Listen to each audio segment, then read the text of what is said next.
I decided last minute to go ahead and do a video on this. This is going to be shrimp creole. So we started off with 2 sticks of butter, and we're sauteing these vegetables. This is what they call in Louisiana, at least South Louisiana, the Holy Trinity. So you have some onions, some bell pepper, and some celery. And we get the container that's already put together, chopped up, so I ain't gotta worry about dealing with that and crying and everything like that. And I've also added about 2 tablespoons of minced garlic in it, and I'm sauteing this down for about 30 minutes at least to get it nice and soft on a very low heat.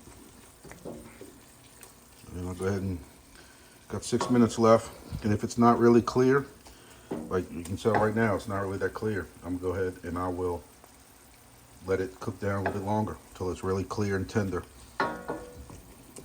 All right, be right back. The container that this comes in, it shows you what's in it. Yellow onions, bell pepper, celery, green onions, parsley, garlic. It's got a little bit of parsley in it too. We might put a little bit more later in it, depending on what the recipe's calling for. A lot of this recipe came from the Cajun Ninja. If y'all haven't seen his YouTube page, I do a lot of stuff that he does. I just alter it up just a little bit here and there. But he has some great recipes. He doesn't worry about calories, I can tell you that, but calories make taste, and I can tell you it's very good. A lot of stuff, and my family asks for a lot of stuff that he does, stuffed pork chops and different things like that. So, but we're gonna work on the shrimp creole tonight, and go ahead and let this cook down some more. I'll tell you now, I got 2 pounds of fresh Louisiana shrimp that I picked up, and I'm letting this defrost. These are frozen, and go ahead and get them ready. And we'll be putting those in there also. Fresh Louisiana Gulf of Mexico shrimp right there. All right, so next thing we did is I moved these onions to the side, and I've got some of this butter that's left right here. We're gonna take a 1/3 cup of flour, and we're gonna sprinkle this right here, because we're gonna start making a roux, just a small roux out of this. We can kind of blend it in with some of this butter, just to kind of give this gravy a little consistency in it, a little color. And once we get it blended in, I know this lighting ain't the best. Okay, the lighting's a little better. So you can see we got this kind of blended in right here. And as we kind of blend it in, we'll start slowly mixing in with these onions.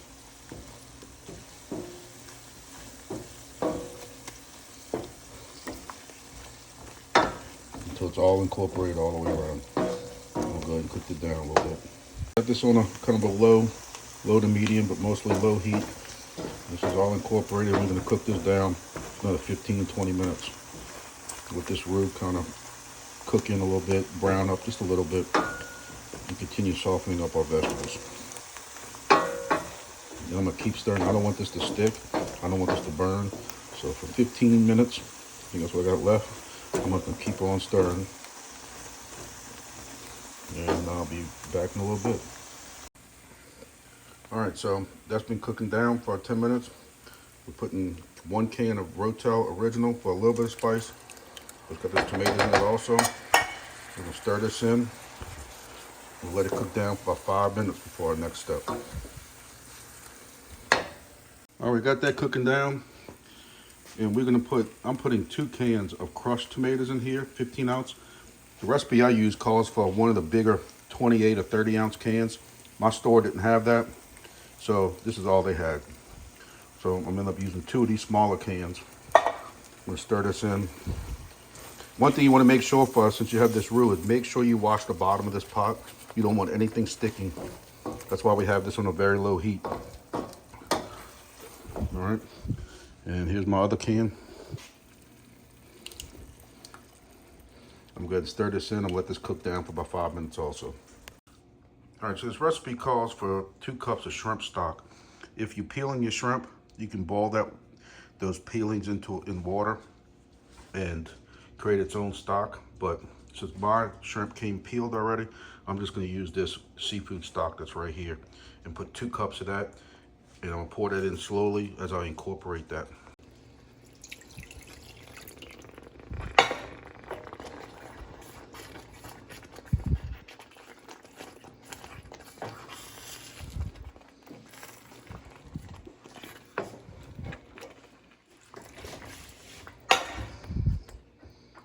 All right, we're gonna add 1 tablespoon of sugar to try to cut some of this acidity out of here. So I don't have my wife and daughter complaining about acid reflux and stuff. So just 1 tablespoon of sugar. That's supposed to cut the acidity of this tomato sauce. Go ahead and mix that in. All right, so this recipe also calls for 1/4 teaspoon of cayenne pepper, then 1 tablespoon of Cajun seasoning. And because my wife and daughter, again, don't like stuff way too spicy, all I do is kind of put more of a heaping teaspoon of the Cajun seasoning, which already has cayenne pepper in there. And it seems to be a good blend of not having to put that cayenne pepper itself in there. So put that in there. Go ahead and get that mixed up. Next, we're putting in a 1/2 teaspoon of salt to give it a little more flavor, but not any more of that Cajun seasoning to make sure it's not too spicy. So mix that in. All right, next we're gonna put, recipe calls for a heaping tablespoon, but since this parsley already has, since it's already parsley in that Creole mix, I'm putting a little bit less than a tablespoon. And make sure you want to keep stirring this because you don't want to stick on the ground. Stick to the bottom of the pan. All right, so this has to cook for about an hour. And what we're gonna do is I'm setting the timer for 45 minutes because at 45 minutes, we gotta come back and do some more stuff. Now, tedious part of this is you have to stir this every 5 to 10 minutes because if not, you will have this getting stuck on the bottom and burnt and it's not gonna taste good.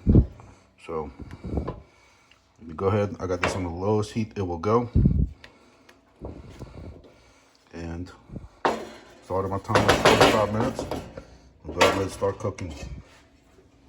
All right, so with 15 minutes in this, I've already stirred it twice, and I had to move this to a smaller burner in the back.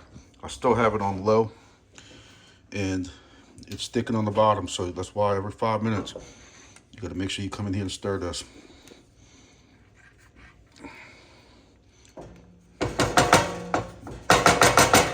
Make sure we stay on top of it.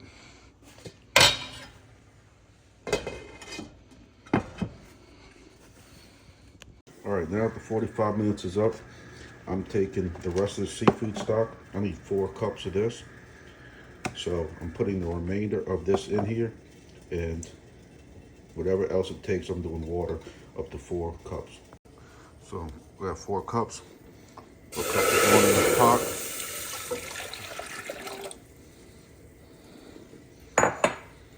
Water in there.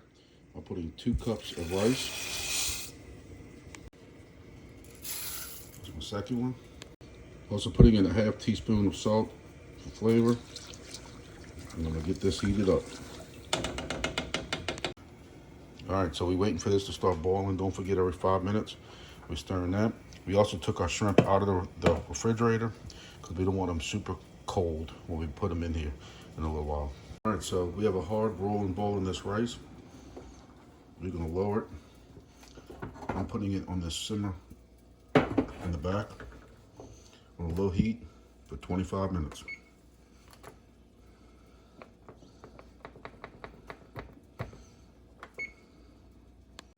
All right, when I have about 5 minutes left on the rice, I'm gonna open this up, give it a quick stir, nothing sticking on the bottom, and I'm putting my shrimp in there. Make sure I mix this in well. I'm gonna let this cook for about 10 minutes. Even though the rice has 5 minutes left, I'm gonna come back and check on that. All right, so 25 minutes is up. I'm turning this off, and all I'm doing is taking this off the heat. I will not open this up yet. And this has a few minutes left on it. I'm gonna give it one more stir. I raised the heat a little bit just because, very little bit, just because of that shrimp that's in there. It was very cold, and I regret doing it because I can feel this sticking on the bottom. But that's why we stir it every 5 minutes. I got it lowered all the way back down as much as it will go again, freeing up this bottom. You can see those shrimp tightening up, meaning they're getting cooked full. Giving this another stir. And I think in about 5 minutes, when this rice is completely ready, this will be ready also. I'll be right back. All right, you might want to know ask why I put that rag on top of this pot. Is because these little things don't really seal too well. So I put a rag over to try to keep some of that steam in when I cook this rice. But this rice is now ready. And that seafood stock is going to give it a little bit of a color, a little bit of a flavor. A little twist on it a little bit, just to give it a little extra flavor. But I don't cook real rice that often. I usually cook instant.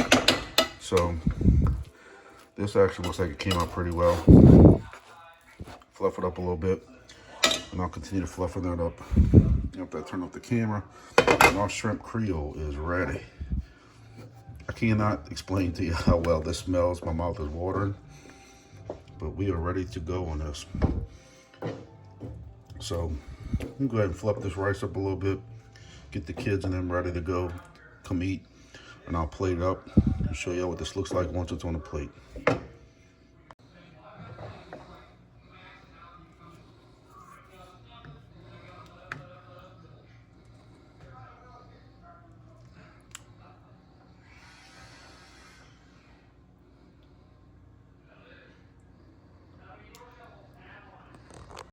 All right, so here it is. Was scroll down, market cap 40 billion. If Terra Luna Classic did a 10x, I'll be watching it'd be a $6 billion Luna Classic that put it at a tenth of a penny. videos. And then if it went to a $60 billion market cap, that's what would put But it. I cannot right tell now you at how good 1 this tastes. $60 billion. Can't describe it. Came out very well. Oh, I'm gonna lose shrimp. It's hard to film looking through the camera while I try to do this at the same time. So I'm gonna put the camera down and eat. If y'all enjoyed this video, please like, please subscribe, and tell me if you like the video, if you want to see more cooking videos. Like I said, it's something kind of intimidating because I know a lot of people do things a lot differently. And I know there'll be remarks on how things are done, but everybody does something different. There's not many things that my kids will eat that the whole family eats together, and this is one of them. So I'll cook this and some pasta and some gumbos and stuff. When it gets a little bit colder, I'll do a gumbo video. I have a lot of people that eat my gumbo, so it's always a good sign when you go to parties or people ask you to cook it and you don't go home with any. Usually that's a good sign. So I'm going to eat this, and y'all have a good one. See y'all in the next video.